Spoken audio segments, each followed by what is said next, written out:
ملک پاکستان میں جو چیز سب سے زیادہ دیکھ کر افسوس ہوتا ہے، دل بھی اداس ہوتا ہے، وہ چیز یہ ہے کہ اپنی جوانی میں جن لوگوں نے پاکستان کی بہتری کے لیے کام کیا ہو، پاکستان کا نام بین الاقوامی سطح پر روشن کرنے کے لیے محنت کی ہو، ان کو اپنی زندگی کے اختتامی دنوں میں کسی بھی طرح کی مالی مشکلات سے جب گزرنا پڑتا ہے تو یہ چیز دیکھ کے دل انتہائی جو ہے وہ افسردہ ہو جاتا ہے۔ آج کے پروگرام میں بھی ایک ایسی صورتحال پر بات کریں گے۔ میرے سامنے یہ تحریر موجود ہے، یہ تحریر میں آپ کو پڑھ کے بتاتا ہوں، پھر اس کے بعد اس شخصیت کا تعارف بھی آپ سے کرواؤں گا۔ سب سے پہلے میں آپ کو تحریر پڑھ کے سناتا ہوں کہ مجھے میری ملازمت پر بحال نہ کیا گیا اور میرا علاج نہ کیا گیا تو میں کراچی پریس کلب کے باہر احتجاجاً اپنے ملکی اور غیر ملکی تمغے جلا دوں گا۔ اب ان تمغوں کا میں کیا کروں گا؟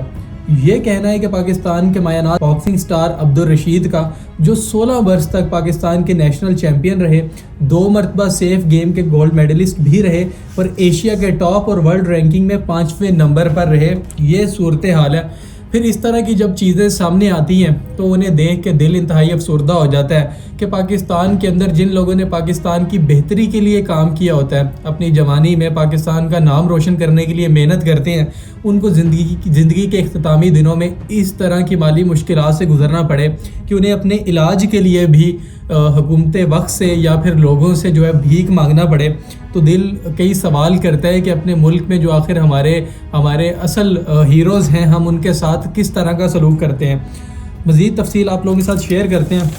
آپ لوگوں کو پڑھ کے بتاتا ہوں کہ یہ واقعہ آخر کیا صورتحال کیا ہے، یہ واقعہ ہے کیا۔ عبدالرشید کے مطابق وہ ڈاکٹرز کو علاج کرنے کے لیے 25,000 روپے ادا نہ کر سکے تو انہوں نے علاج کرنے سے انکار کر دیا، جس کے بعد انہوں نے اپنے بازو اور ٹانگ پر موٹر سائیکل کے ٹائر کی نقارہ ٹیوب پہن لی۔ ان کے بازو پر فریکچر تھا، اپنے علاج کی وجہ سے وہ ڈاکٹرز کو پیسے ادا نہ کر سکے۔ آپ اندازہ لگائیں کہ جو ٹائرز کی ٹیوب ہوتی ہے، پلاسٹک کی ٹیوب اکثر جو ٹائرز کی دکانوں پر ملتی ہے، وہ انہوں نے کاٹ کر اس سے اپنے بازو کو باندھ لیا۔ اور یہ کسی عام شخص کی کہانی نہیں ہے، یہ اس شخص کی کہانی ہے جو 16 برس تک اس ملک پاکستان کی خدمت کرتا رہا، اس ملک پاکستان کا نام روشن کرتا رہا۔ اب ان کے بقول جب یہ رنگ میں جاتے تھے تو اس وقت ان کی جو تشبیہ ہے وہ اس وقت کے باکسنگ چیمپئن محمد علی سے کی جاتی تھی۔ عبدالرشید کہتے ہیں کہ جب میں رنگ میں فائٹ کے لیے اترتا تھا، اس وقت جو لوگ مجھے دیکھتے تھے وہ میری ذات کو محمد علی سے ترجیح دیتے تھے۔ اس وقت تو بڑے سے بڑے برانڈز، بڑے سے بڑی شخصیات میرے سے ملنے کو باعث عزت سمجھتی تھی، لیکن آج وہ شخصیات جو ہے وہ منہ موڑ چکی ہے۔ دوسری جو سب سے افسوسناک چیز سامنے آئی تھی وہ یہ تھی کہ 1 ہفتے سے بھی میں نے جو ہے وہ دوائی نہیں لی۔ مطلب کہ اتنا بڑا پاکستان کا نام، جس نے اتنی سطحوں کے اوپر پاکستان کا نام روشن کیا، 1 ہفتے سے وہ اپنی دوائی کے پیسے تک جمع نہ کر سکے۔ یہ جب صورتحال سامنے دیکھتے ہیں تو دل جو ہے وہ افسوس کا اظہار بھی کرتا ہے، افسردہ بھی ہو جاتا ہے، تکلیف بھی ہوتی ہے آپ تک یہ خبر پہنچاتے ہوئے۔ اور عبدالرشید صاحب کا مزید اس بارے میں کہنا تھا کہ جب میں اپنے جو کیریئر تھا، اپنا دور تھا، میں اس کے عروج پر تھا تو مجھے دیگر ممالک سے آفرز بھی آتی تھی کہ آپ ہمارے ملک میں آئیں، ہمارے ملک کی طرف کھیلیں، لیکن میں نے تمام تر صورتحال کے باوجود، تمام تر پیسوں کے باوجود میں نے پاکستان کو ترجیح دی، میں نے ان ملکوں کو ترجیح نہیں دی۔ میں اپنے ملک کا، اپنے پاکستان کا نام روشن کرنا چاہتا تھا، اور آج اپنے اس طرح کے مالی حالات دیکھ کر اگر مجھے سب سے زیادہ کسی چیز پر افسوس ہوتا ہے تو اپنے اس فیصلے پر ہوتا ہے کہ میں نے پاکستان کو اس وقت ترجیح دی۔